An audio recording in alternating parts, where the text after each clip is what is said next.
Amigos, ¿qué tal? Hoy es 07 del 07 del 17. Con ustedes Florentino Corrales, director de temas políticos. Naciones Unidas ya comenzó la destrucción del armamento de las FARC. En el proceso de paz con las FARC, la misión de verificación de las Naciones Unidas informó este viernes que ya comenzaron el proceso de destrucción del armamento que fue entregado por el exgrupo guerrillero.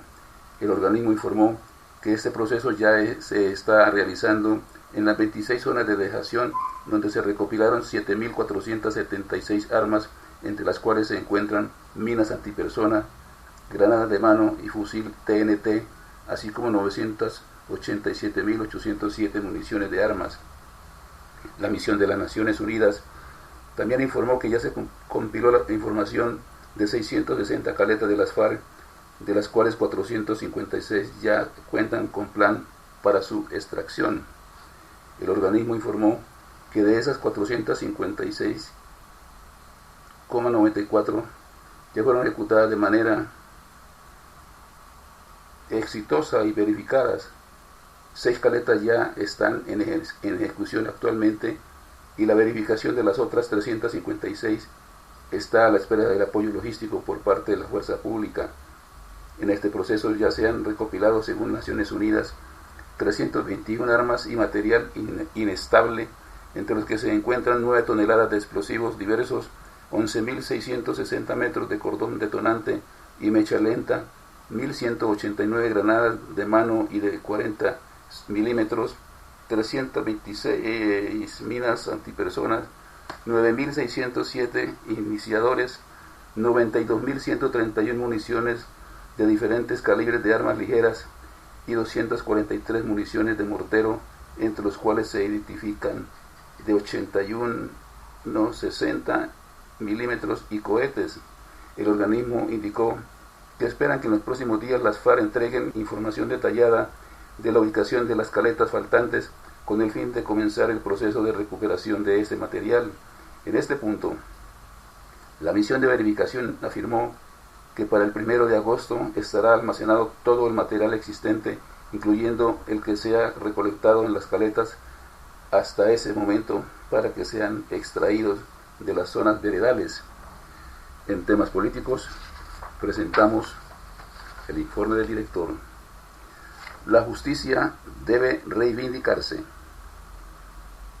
El virtual colapso del sistema penal acusatorio, advertido por el fiscal general de la Nación, Néstor Humberto Martínez, corrobora las dudas existentes acerca de la eficacia de este y urge la necesidad de adoptar medidas o soluciones inmediatas para recuperarlo antes de que sea demasiado tarde.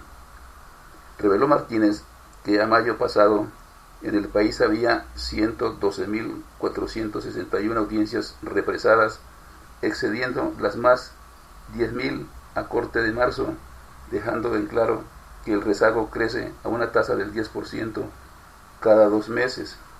La revelación del fiscal fue en el acto conmemorativo de los 25 años de la institución, al que asistió el presidente Juan Manuel Santos, agregando que de 17.168 audiencias de imputación, 1.725 están programadas a un plazo mayor a un año, y de las 28.279 de acusación represadas, el 10% no se realizarán antes de 12 meses. Igual se conoció que la congestión actual en los juzgados es total, existiendo una nómina de 15.598 personas que han aceptado cargos o han hecho preacuerdos, pero no ha sido posible que un juez dicte condena en su contra. De acuerdo con la información revelada por Martínez, 1.329 de esos casos completan entre 2 y 5 años esperando el fallo, y otros centenar tienen entre 5 y 10 años en el congelador de la justicia. Esto llevó a Martínez a afirmar, comillas, es imperativo, impostergable, que busquemos soluciones. De no hacerlo, el sistema colapsará definitivamente y con mayor severidad en la medida que avanza la mayor productividad de la Fiscalía, cierra comillas. A lo anterior se agrega la excarcelación en marcha para capturados por los delitos más graves cuando completan 2 años en prisión sin que haya fallos en sus casos. La excarcelación opera después de 1 año para delitos como los hurtos, por lo que Martínez señaló que esas normas representan un garantismo perverso que en la práctica amarra a la justicia y afecta a la seguridad ciudadana, garantías que favorecen al delincuente, al criminal. Visto lo anterior, entre otras cosas, obliga a pensar y a actuar severamente, no solo para la implementación de la paz y la jurisdicción especial para la paz, que debe entrar a operar cuanto antes. En temas políticos, este fue el informe del director. Gobierno de Maduro es una dictadura, dice la Iglesia Católica de Venezuela. La Iglesia Católica de Venezuela aseguró este viernes que el gobierno de Nicolás Maduro se convirtió en una dictadura que será consolidada con la elección el 30 de julio de una Asamblea Nacional Constituyente. Comillas, esta asamblea prevista para fines de julio será impuesta por la fuerza y sus resultados serán la constitucionalización de una dictadura militar socialista, marxista y comunista, cierra comillas, aseguró Monseñor Diego Padrón, presidente de la Conferencia Episcopal Venezolana, al leer un pronunciamiento ante la prensa. Al instalar la Asamblea Anual de los Obispos Venezolanos, Padrón señaló que en el país ya no hay conflicto ideológico entre derechas e izquierdas, sino una lucha entre un gobierno convertido en dictadura y todo un pueblo que clama libertad. El prelado advirtió que la constituyente permitirá la permanencia ilimitada del actual gobierno en el poder y la anulación de los poderes públicos como el Parlamento de amplia mayoría opositora. Monseñor Padrón autorizó además que locaciones pertenecientes a la Iglesia, excepto los templos, sean utilizados para un plebiscito simbólico que prevé realizar la oposición el 16 de julio para rechazar la constituyente. El presidente de la Conferencia Episcopal de Venezuela, Diego Padrón, aseguró que el conflicto en su país ya no es ideológico, sino contra un gobierno dictatorial. Maduro, acosado desde hace 3 meses por protestas que dejan 91 muertos, y otros altos funcionarios gubernamentales acusan a la jerarquía católica venezolana de actuar como un partido político opositor y de ignorar los llamados al diálogo del Papa Francisco. Padrón insistió en la apertura de un canal humanitario para ingresar al país petrolero a medicinas y alimentos en grave escasez y consideró que un auténtico diálogo para resolver la crisis pasa por convocar a elecciones universales, directas y secretas. La coalición opositora Mesa de la Unidad Democrática MUD exige en sus protestas comicios generales para anticipar la salida de Maduro del poder. Odebrecht dice, Procuraduría pide que implicados restituyan dinero de sobornos. La Procuraduría General presentó formalmente ante el Tribunal Administrativo de Cundinamarca una petición para que se fije un pacto de cumplimiento frente al contrato de la Ruta del Sol Tramo 2 otorgado en el 2009 por el Instituto Nacional de Concesiones, INCO, ahora Agencia Nacional de Infraestructura, al consorcio Ruta del Sol 2 conformado por un grupo de empresas, entre ellas Odebrecht. El representante del Ministerio Público manifestó que las autoridades judiciales deben velar para reparar los daños causados por el pago de millonarios sobornos por parte de la empresa brasileña a funcionarios públicos en Colombia para garantizar la entrega de millonarios contratos viales entre los años 2009 y 2014. Para esto, los organismos del Estado deben tomar varias medidas de fondo. Igualmente señaló que las personas que actualmente enfrentan un proceso penal por estos hechos de corrupción deberán contribuir a la reparación de los daños causados por el actuar ilegal de la multinacional, entre las que se encuentran el ex viceministro de Transporte Gabriel García Morales y el excongresista liberal Otto Bula. Comillas, reparar el daño reputacional, lo cual no solamente es simbólico sino ejemplarizante. Por ello se requiere la restitución al patrimonio público de los 11 millones de dólares, entidades encargadas, sociedad concesionaria y o firmas, los señores Gabriel Ignacio García, Otto Nicolás Bula, Luis Alberto Bueno Jr., Luis Antonio Marmen, Luis Antonio Darrocha Suárez y demás personas naturales declarantes responsables penalmente o en el marco de los respectivos incidentes de reparación de perjuicios en la vinculación al proceso penal, cierra comillas. El procurador delegado para la conciliación administrativa, Iván Darío Gómez, aseguró que se deben tomar las medidas necesarias para garantizar la protección de los derechos de los trabajadores, suministros y subcontratistas de la citada obra vial.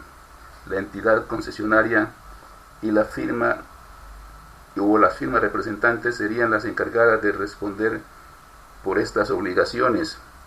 Estas acciones tienen como finalidad evitar posibles demandas en contra del Estado por parte de los trabajadores y subcontratistas ante los incumplimientos. Tras el escándalo de Odebrecht, los contratos de obra fueron suspendidos y la mayoría de sus trabajadores se quedaron en el limbo. Para esto, subrayó el procurador, es necesario asegurar la continuidad del proyecto y la prestación del servicio público de transporte mediante un plan de acción para la ejecución del mismo. Este comprendería la definición de un programa de plan de acción con etapas y tiempos precisos que garanticen la continuidad del servicio en la vía y que incluye la disponibilidad efectiva de recursos, la transferencia de recursos en vías y el desarrollo de nuevos procesos licitatorios, reestructuración de una nueva concesión, cierra comillas, explicó. Los sobrecostos de la obra que se presenten serán reconocidos por la concesionaria y o sus firmas, los cuales podrán deducirse de los siguientes conceptos, entre otros, el valor total del proyecto menos el valor de la liquidación del contrato y el costo porcentaje de la ejecución faltante. Por su parte, el representante del Instituto Nacional de Vías y Vías le manifestó al magistrado ponente que a finales del 2017 se va a citar a una licitación para la nueva asociación público-privada para así continuar con la Ruta del Sol. Para esto ya se tienen 630.000 millones de pesos para las 5 concesiones, debido a la inasistencia de los representantes del ex viceministro de Transporte Gabriel García Morales y el excongresista Otto Bula. El magistrado ponente consideró que la audiencia fracasó, pues este tipo de diligencias requieren de todos los intervinientes. Papa aprobó beatificación de sacerdote Opita Pedro María, el mártir de Armero. En las últimas horas, desde Roma, el Papa Francisco aprobó el decreto que reconoce el martirio padecido por los sacerdotes colombianos Jesús Emilio Jaramillo Monsalve y el huilense Pedro María Ramírez Ramos, quienes fueron víctimas de la violencia en Colombia y serán beatificados en los próximos meses. Después de un estudio a fondo hecho por el Vaticano, se encontraron los méritos suficientes para la beatificación de estos sacerdotes colombianos, uno de ellos Pedro María, oriundo del municipio de La Plata en el occidente del Huila. Se espera que esta beatificación se haga efectiva en la visita del Papa del 6 al 11 de septiembre a Colombia. Los dos religiosos murieron en momentos diferentes de la historia reciente de Colombia, 50 años de conflicto interno. La Iglesia de Colombia y los padres javerianos impulsaron este proceso ante el Vaticano y allegaron toda la documentación necesaria para poder realizar este proceso con éxito. Según las normas de la Iglesia Católica, al ser declarados mártires, el paso sucesivo es la beatificación, ya que no es necesario demostrar que intercedieron en un milagro. Con especial regocijo y optimismo ha recibido la comunidad del occidente y centro del departamento del Huila la buena noticia que el sacerdote huilense Pedro María Ramírez, conocido como el mártir de Armero, sería canonizado como nuevo santo para los altares católicos. La beatificación se haría efectiva durante la visita de su santidad el Papa Francisco en el mes de septiembre al territorio colombiano.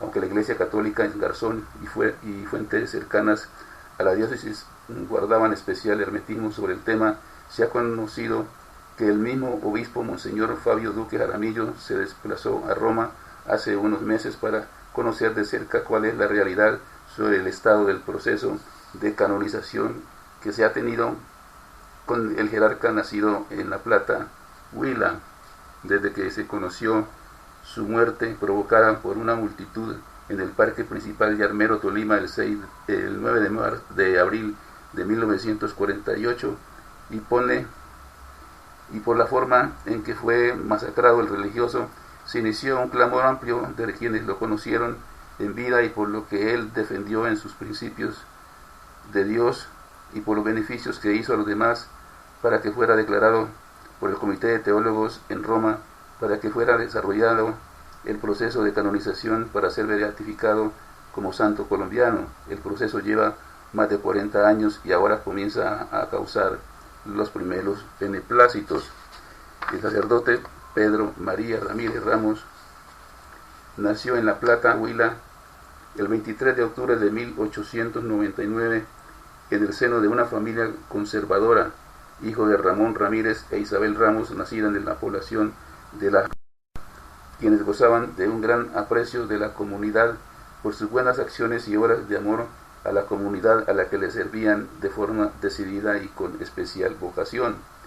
Sus estudios primarios los llevó a cabo en su pueblo natal y luego fue enviado junto con su hermano al seminario menor de la Mesa de Elías, jurisdicción de la diócesis de Garzón, en donde se caracterizó por su buen comportamiento y su amor por las cosas positivas y de gran significado para la iglesia y la gente. El 4 de octubre de 1915 pasó al Seminario Mayor María Inmaculada de Garzón, donde 2 años más tarde recibió las órdenes menores, con lo que fueron las primeras bases para su apostolado en la búsqueda del sacerdocio y el servicio por los demás. Llegado 1920, el mártir de Armero es saltado por sendas dudas sobre su vocación sacerdotal y se retira temporalmente, dedicándose al magisterio, cumpliendo esta labor en Garzón y Colombia, así como Alpujarra en el departamento del Tolima. Al cabo del año 1928 reingresa al seminario, esta vez en Ibagué, y prosigue su formación sacerdotal sin dejar de lado las sanas y buenas costumbres de convivencia y apostolado jerárquico. El 14 de noviembre de 1930 recibe el subdiaconado y en 1931 fue ungido con los óleos sacerdotales, asumiendo de inmediato su tarea evangelizadora y de orientación como hombre de Dios. El joven sacerdote Ramírez Ramos fue nombrado inicialmente sacerdote en Chaparral, Tolima, por el obispo Pedro María Martínez el 1 de julio de 1931. Allí encaminó su tarea como miembro ya de la curia en el Tolima Grande. El 6 de julio de 1934 fue nombrado como cura párroco de Cunday, donde se posesionó el 3 de agosto del mismo año.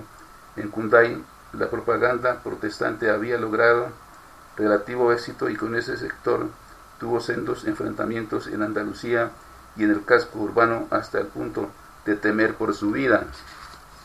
Durante su vicariato se compraron los terrenos donde hoy se erige la casa cural. Asimismo fue el directo responsable de la erección de la torre de la iglesia. El 23 de julio de 1943 es trasladado a Fresno. El 10 de julio de 1946 se marchó a la parroquia de Armero. Uno de sus grandes proyectos era levantar un gran templo en plena revoltura política de la nación.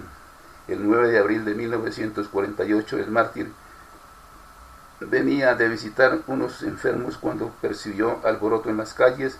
Llegando a la casa cural se entera de la muerte de Jorge Eliezer Gaitán. Las turbas llegan efectivamente hasta su puerta, apedreándola.